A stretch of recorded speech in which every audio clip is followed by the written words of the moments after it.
Hello, Mazer, and welcome to the Pridecast. I'm Braylee Peterson. And I'm Tylen Parkinson, and this week we'll be talking about music with Ethan Lewis.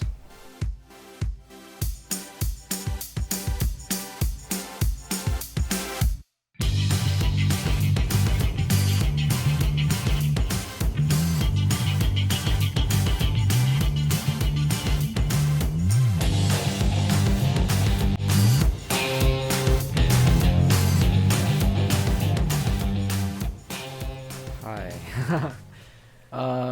Just want to give me an introduction? So today we'll be talking about Ethan's career in music. Okay. So tell us a little bit about yourself. Yeah, I'm Ethan. I'm just a 10th grader.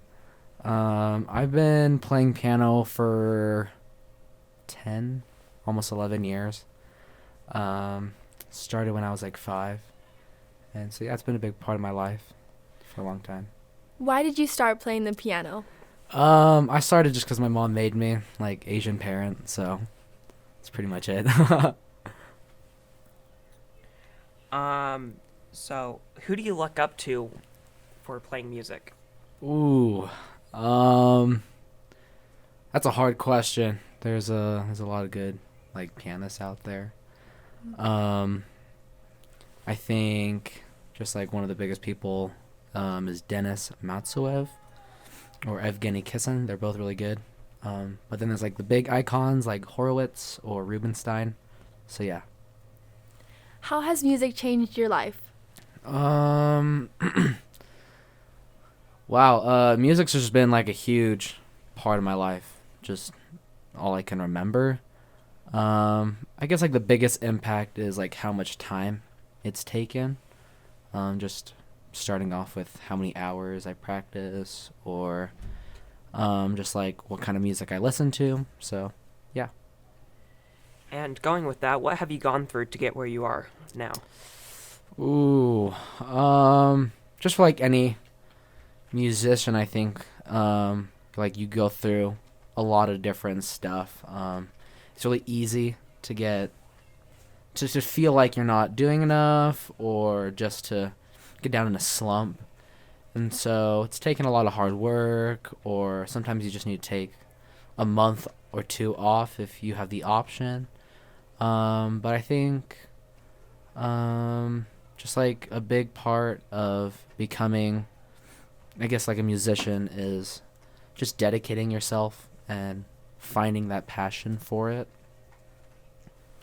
What does your practice schedule look like?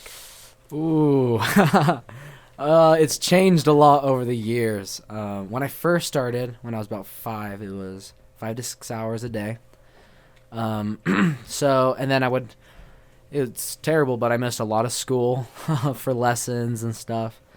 And then later on, I kind of like wasn't able to do that much.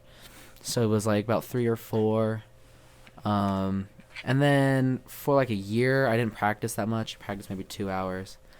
But this summer, I went back to like the 6-hour thing. And right now, during the school year, I try to get maybe an hour before school. And then I do about 3.5 hours after school. So how many teachers have you had? I've had 3 piano teachers. Yeah. So. Which one has been your favorite? Oh. I don't know. They've all like brought different aspects into like my musicianship and technicality. But I think probably my current teacher I like a lot, just super supportive and yeah. What are some of your most favorite songs that you play on the piano? My favorite pieces. I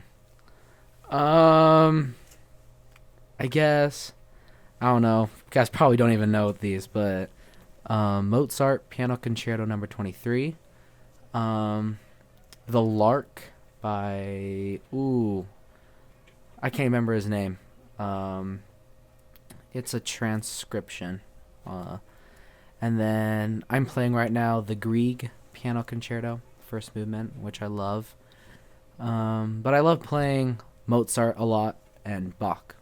So, up there. What's the hardest song you've learned? Ah, see that's like a hard question because it always seems hard when you learn it, but like you go back after a couple years and it's like, oh, it's not even that hard. But I think right now it's just like what I'm playing, the Grieg. But I always try to keep pushing myself to do harder stuff, and so yeah. So where have you played? Like, what concerts have you played at? I am a terrible performer, but um, so I've especially for youth, you only get to perform if you win. So that is like super difficult to do. I have done the Salute to Youth competition up in Salt Lake for the Utah Symphony in Abravanel Hall a few times. Never won, but I've been able to play in Abravanel Hall.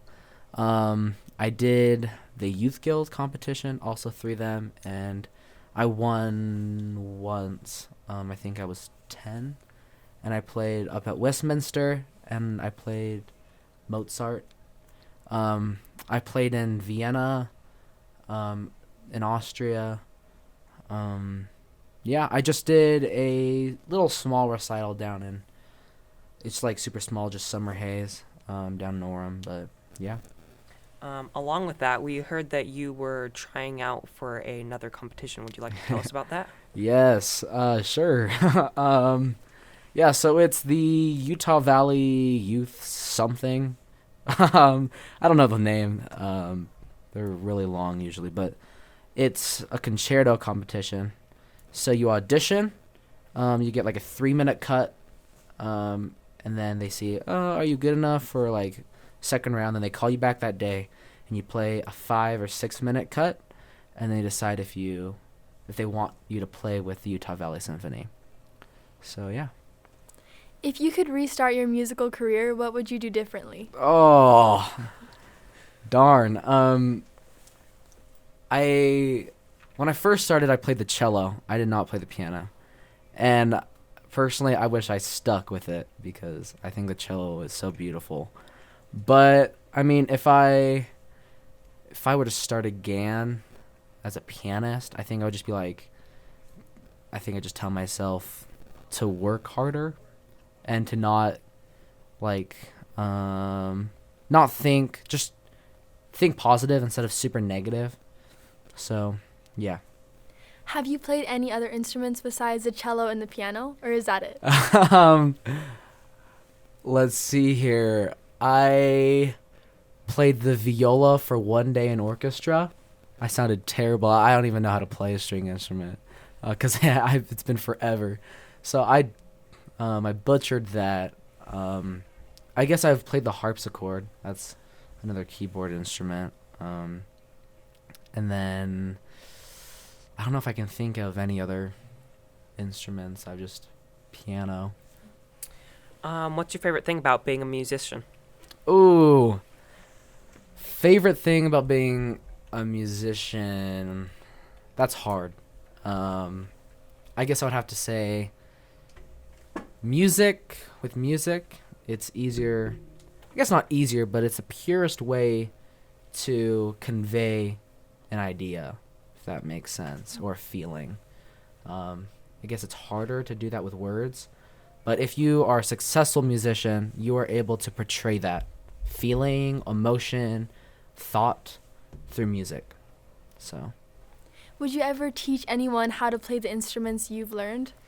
so yeah, I teach currently piano. It's hard teaching somebody because it's really hard not to get frustrated if they're not getting something. But yeah, Okay, can you describe your experience that you had in Vienna? yeah, sure. So it was a music festival that I was preparing for.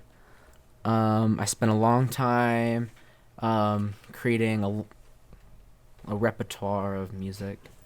And I went there, and I can tell you it wasn't what I was expecting. We didn't stay in Vienna. We stayed in like a small little town in the outskirts of Austria. Super beautiful. And we just performed. And we had lessons from other people around the world, group classes. It was a lot of fun, but great for performing. And I think it was definitely beneficial to just the way that I play, I guess. Just having a greater appreciation for music. Yeah. Mm. And Yeah, I so- think that's all the questions we have. So thanks for Awesome. coming here with us. Yeah, thank you. Yep. Thanks for listening, Mazer. We'll see you next week on the Pridecast.